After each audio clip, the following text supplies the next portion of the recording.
Things to define in order to be a successful freelancer. In order to have a successful freelance business, there are multiple things that you first need to define. You cannot just open your laptop and start a freelance business on the spot. You need to do a little planning first. This presentation will guide you through the elements of your freelance business that you need to outline before you begin. This will give you a solid foundation for your work and will help you succeed.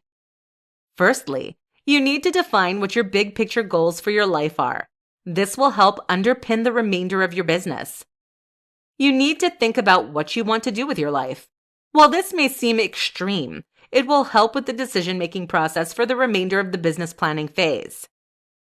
What are your big picture goals for life?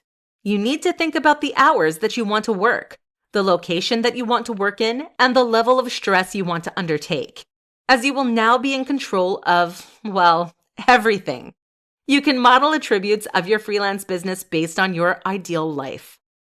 Think about the level of work you want. There is no use signing on to long, ongoing projects if that's not the work you would prefer. If you want shorter-term clients because you work better that way, then by all means, structure your business to suit this. If you would prefer to work fewer hours, then do so. Just make sure you can support yourself financially first. Secondly, you need to define and understand what your service will be, and then, if possible, define it down to a smaller niche. What kind of brand or business do you want to create? And what do you want to do with your service? You do not have to define your niche outright, however. It should be something that you consider doing once your business has grown. There are numerous kinds of freelance work available. Find one that suits your skills and experiences, and make that your brand.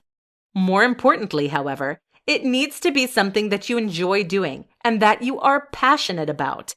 There is no use becoming a freelancer if you're not going to enjoy the work. Once you have determined your overall service, if possible, try and define it down to more of a niche. This will make you seem more professional and specialized. Thirdly, you need to define what your expectations for a client are. Outline clearly what your responsibilities will be and how you will interact with your client. Sometimes clients can be demanding, and occasionally, they try to take advantage of you.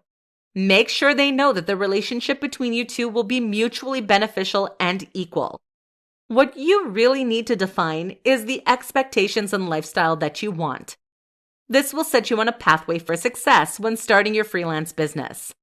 Clearly defining your big picture goals will ensure that you become the kind of freelancer that you desire, with the lifestyle to match.